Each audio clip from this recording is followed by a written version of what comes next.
Hello again. In Part 4 we examine the contributions of Dr. W. Edwards Deming. Dr. Deming is known as the father of the Japanese post-war industrial revival and was regarded by many as the leading quality guru in the United States during the last century. In addition to his other education, Dr. Deming studied under Walter Sheward along with some other people that later became very active in the quality movement. Deming was working with the U.S. government on census data when he was tapped to help in World War II to implement SPC and acceptance sampling for the defense industry. The idea was, if we could produce better products with fewer defects, we'd have a better chance of winning the war because of better use of resources. So SPC was implemented widely during World War II. But after World War II, American management went back to their old methods of inspection, kind of left SPC behind, and that frustrated Dr. Deming, which led to some of his future decisions. So during the late 40s, many quality gurus and other management experts were invited to Japan as management consultants.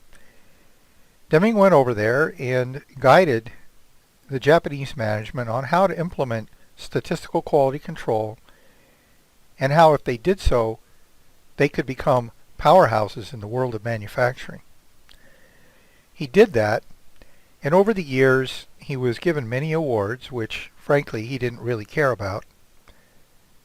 And also, the Japanese scientists and engineers named a famous prize after him called the Deming Prize, which is still given out today. During the 50s, 60s, and 70s, Deming was quietly working with the Japanese people, helping them improve their quality. Toyota was developing the Toyota manufacturing or Toyota production system. And then during the 70s, the Japanese started taking market share away from the American auto manufacturers. People began to take note, and they decided to start inviting Dr. Deming to speak about what was going on. He started giving a 4-day seminar for managers across the country that were very popular, and out of that he finally decided to write a book and explain what his philosophies and concepts were. So he wrote the book Out of the Crisis in 1986. Now, he had previously written a book on some of the concepts called The New Economics, and the second edition of that was published in the year 2000.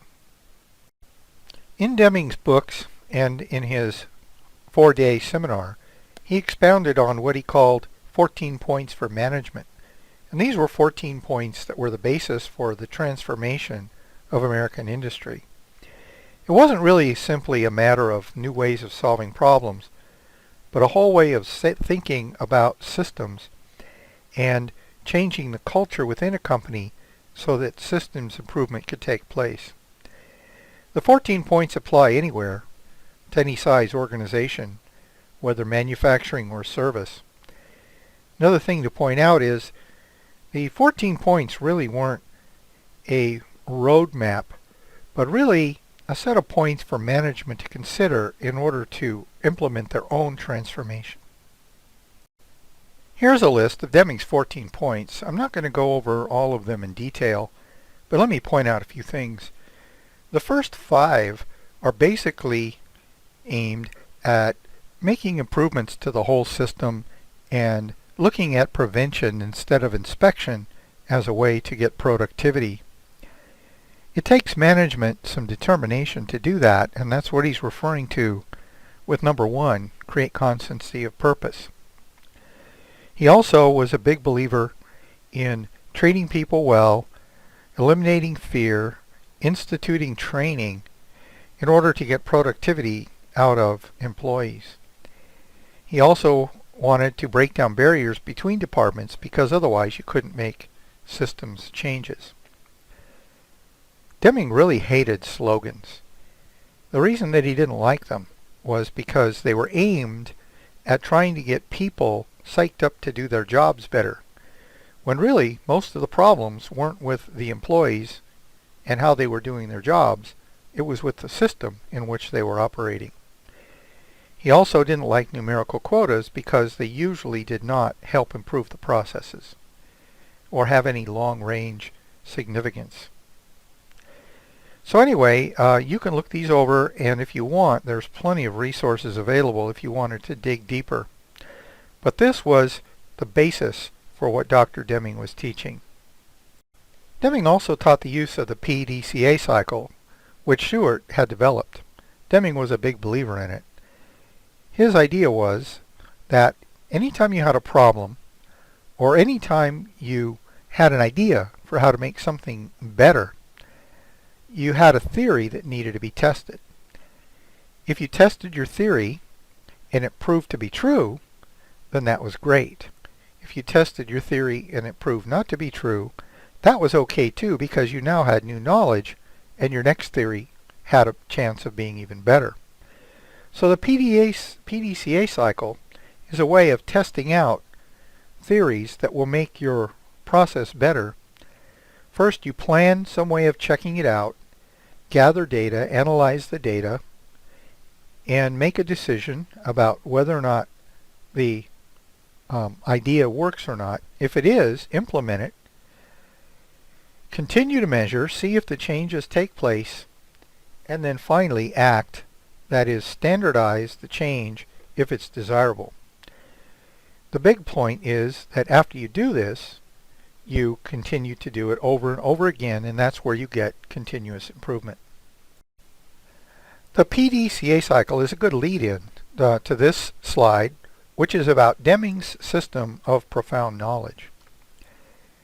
Deming believed that no matter what you did, no matter what your position was, there were always 4 things that you should be a student of in order to be constantly improving. He called this the system of profound knowledge. The 4 areas that everyone should always be studying are appreciation of a system, that is, understanding how the overall systems worked, how things interrelate. The second one was the knowledge of variation. I guess you could call this the study of statistics, but basically it's understanding how variation affects processes and then how to measure and quantify what it is. The third area was theory of knowledge, and that's where the PDCA cycle comes in. He was a big believer that we needed to learn how to test theories out and find out the limits of what's known and what's unknown. Finally, he was a big believer in the study of the knowledge of psychology, because human nature is so important in leadership, understanding training, and everything that has to do with how humans fit into the overall system. You must understand that Deming's frustrations from the post-World War II era lasted for many years. He was very frustrated with American management. One of his manifestations of this was what are called his 7 deadly diseases of management. I believe he started out with 5 deadly diseases, and the number went up to 7 over time. But basically, these were just practices that management used that he believed were harmful. One was lack of constancy of purpose. In other words, changing direction over and over again rather than finding a course and sticking with it. Next was emphasis on short-term profits. I think that many of us understand that one without any further explanation. He also didn't believe in the annual performance review. He felt that that generated short-term thinking rather than long-term or systems thinking. He also felt that it was important for management to have experience within their company so that they could help understand how to fix the system. And bringing in people from the outside, he felt many times didn't allow for companies to really work on their systems adequately. He also didn't believe in using visible figures alone. He believed that a lot of times things that you really needed to know weren't things that you could even measure. Let me give you a quick example. If you have somebody that doesn't buy your product, how do you know why they didn't buy it? None of your figures that you have tell you that.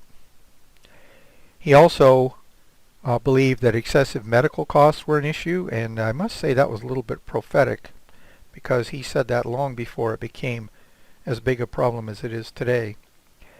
And then finally, excessive costs of warranty fueled by lawyers who work for contingency fees. Deming never did drop the mantle from Shewart of talking about common cause versus special cause variation. He believed that 85% of problems were the result of systematic or common cause variation. He later revised that to a higher number, and so he believed that in order to reduce common cause variation, you needed to make sure that management understood it was their responsibility. He also taught about how the work group then could be used to help prevent and reduce assignable cause variation. More than anything, though, management needs to understand these two concepts so that they are searching for an understanding of what kind of variation they're dealing with so they can put the right management action into place. Let's wrap up this part with an example that illustrates assignable cause versus common cause variation. When you use the example of driving to work, I use this example sometimes when I'm teaching a class. If I asked you how long it takes to drive to work and you tell me 30 minutes, what you're saying isn't that it takes you exactly 30 minutes to drive to work. What you're saying is that's about an average time, and there's an understanding between us that if you're a couple minutes less than that, or if you're a couple minutes more than that, that's going to be normal, and you're not going to be too concerned either way. But let's say that something really drastic happened to where you're very late for work.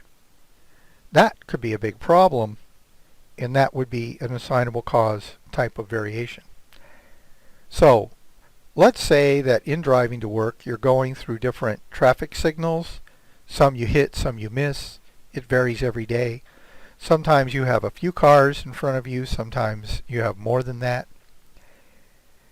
There are some days when you're a little heavier on the gas pedal than others, or maybe that temperature variations might have a slight effect on the way your car runs. Anyway, no matter what you do, there's going to be these built-in systematic variations in the driving process that are common to everybody that drives to work on the same route you do. This is called common cause variation. It's built in, and it's very difficult to do anything about. Assignable cause variation would be things that are a little more identifiable, such as you have bald tires, and so maybe one day you get a flat tire on the way to work. The assignable cause was your tires, and you could have prevented that perhaps by putting newer tires on earlier.